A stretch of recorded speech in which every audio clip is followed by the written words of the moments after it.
मुंगेर जिले में सोमवार को जहां डेंगू पॉजिटिव मरीजों का आंकड़ा 84 से बढ़कर 134 पहुंच गया, वहीं डीएम नवीन कुमार के निर्देश के बावजूद जीएनएम स्कूल में बने डेंगू के स्पेशल वार्ड को लेकर नोडल पदाधिकारी सह अस्पताल उपाधीक्षक डॉक्टर रामप्रवेश द्वारा पूरी लापरवाही बरती जा रही है। इस लापरवाही की वजह से डेंगू मरीजों को काफी मशक्कत करना पड़ रहा है। कुछ ऐसा ही नजारा सोमवार को जीएनएम स्कूल में बने डेंगू के स्पेशल वार्ड में दिखा। डीएम के सख्त निर्देश के बावजूद केवल 20 बेड का वार्ड फिलहाल बनाया गया था, जिसके कारण सोमवार को अचानक यहां 27 मरीजों के भर्ती किए जाने के बाद स्थिति अस्त व्यस्त हो गई। इन सब के बीच न तो यहां की व्यवस्था की सुध लेने नोडल पदाधिकारी डॉक्टर रामप्रवेश पहुंचे और न ही सदर अस्पताल से मरीजों को शिफ्ट करने के बाद अस्पताल प्रबंधक मनीष कुमार ही आए। इसकी जानकारी डीपीएम नसीम रजी और आईडीएसपी पदाधिकारी प्रेमरंजन दुबे को मिली तो वे आनन फानन में जीएनएम स्कूल पहुंचकर वहां 10 बेड के अतिरिक्त वार्ड बनवाते हुए मरीजों को भर्ती करवाया। साथ ही 20 बेड का अतिरिक्त वार्ड तैयार भी करवाया। जीएनएम स्कूल में बने डेंगू स्पेशल वार्ड में अचानक मरीजों की बड़ी संख्या के कारण हुई अस्त व्यस्तता को लेकर सिविल सर्जन द्वारा अस्पताल उपाधीक्षक डा. रामप्रवेश को कई अहम दिशा निर्देश दिए गए हैं। स्पेशल वार्ड के लिए एक नोडल पदाधिकारी नामित करने, अतिरिक्त डेंगू वार्ड के लिए एक लिपिक, जिसके द्वारा मरीजों के सभी दस्तावेजों के संधारण किए जाने को लेकर प्रतिनियुक्त करने तथा एक डाटा एंट्री ऑपरेटर को यहां से टैग करने का निर्देश दिया गया।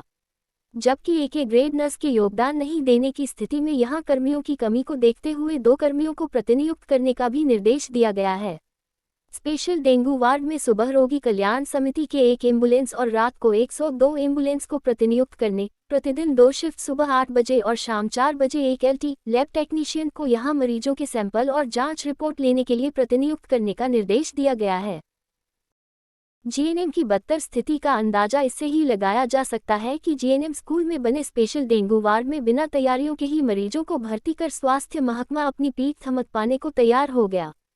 आधे अधूरे कार्य के बल पर मरीजों को भर्ती करने को लेकर सदर अस्पताल से मरीज को एम्बुलेंस में भरकर जीएनएम लाया गया, जहां तोपखाना बाजार निवासी रमेश कुमार पुत्र आकाश कुमार, जो डेंगू का संभावित मरीज था और उसका प्लेटलेट्स लेवल महज 14,000 था, उसे कुर्सी पर बैठकर ही स्लाइन चढ़ाना शुरू कर दिया गया। इतना ही नहीं, आकाश को चढ़ाए जा रहे स्लाइन को टांगने की व्यवस्था भी वहां नहीं थी, जिसके कारण स्लाइन की बोतल को वहीं मुख्य दरवाजे में ही टांग दिया गया, जबकि उसी के पास ही हजरतगंज बाड़ा का एक किशोर बेड के इंतजार में बैठा अपनी बारी का इंतजार कर रहा था।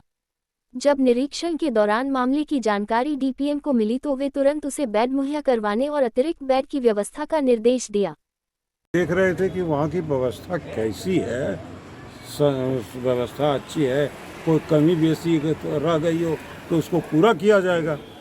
अच्छा, ये गए थे तो हम डॉक्टर भी मौजूद मिले, स्टाफ नर्स भी मौजूद मिली, पारा मेडिकल स्टाफ नजर मिले, सफाई ठीक थी, बेड का कंडीशन सब ठीक था, लाइट पानी की कोई दिक्कत नहीं थी। सभी पूछा भी, किसी को कोई तकलीफ भी नहीं आई, मुस्तैद भी हैं। इसके फॉगिंग के लिए हम लोग लगे हुए हैं, स्वास्थ्य विभाग फॉगिंग के लिए पूरा लगा हुआ है। फॉगिंग होगा ही और फॉगिंग होने से ही एक बैग कम जाएगा। ये हम लोगों को एकदम तैयार है, बल्कि हम सब जगह ऐड भी दिलवाए हैं आईएमए के थ्रू भी कि हमारे यहाँ कराइए, हमारे यहाँ फ्री है सर्विस है। बाहर भी लगेगा, हमारे यहाँ नहीं लगेगा, इसलिए और ज़्यादा बढ़ जाता है।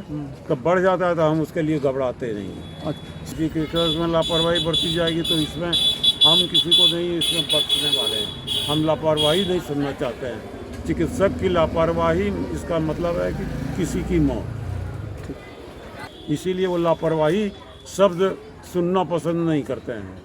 ऐसे निश्चित रूप से कार्रवाई होगी हर हाल में। डेंगू की स्थिति तो जैसा कि हम लोग रोज़ पेपर में भी देख रहे हैं, सब जगह देख रहे हैं, पूरे बिहार में जो है अभी तो नंबर एक्सप्लोड कर रहा है। और ये जो है एक हेल्थ इंफ्रास्ट्रक्चर के लिए एक लोड है, एक लोड तो है ही, और अभी तो ये और बढ़ता ही जा रहा है। तो अब अस्पताल मैनेजमेंट ने क्या व्यवस्था की है? अस्पताल मैनेजमेंट ने, जैसे कि आप देख रहे हैं कि ये जीएनएम स्कूल में एक अलग स्पेशली जो है डेंगू के लिए वार्ड बनाया गया है। यहाँ पे बहुत सारे बेड्स का इंतज़ाम किया गया है, ज़रूरत होगी और भी किया ही जाएगा। और उसके अलावा जो मेडिकेशन है, स्टाफ वगैरह वो एडिक्वेट नंबर में है।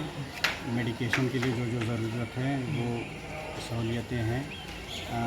मच्छरदानी वगैरह वो सब भी दिया जा रहा है। ये का सिचुएशन कभी भी जो है किसी एपिडेमिक में एक लेमैन के लिए होना ये समझ में आता ही है, क्योंकि हर जगह जो सुन रहे हैं कि जो है ये हो रहा है, पेपर में पढ़ रहे हैं, सब जगह न्यूज़ आ रहा है।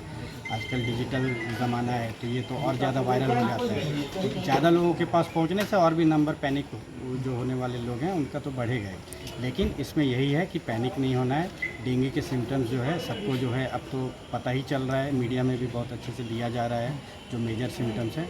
अगर वैसा कुछ सिम्टम्स आता है immediately meet the nearest doctor, बस कोई मतलब नहीं। फिलहाल यहाँ पे अभी तो 27 पेशेंट्स हैं। We are waiting for more.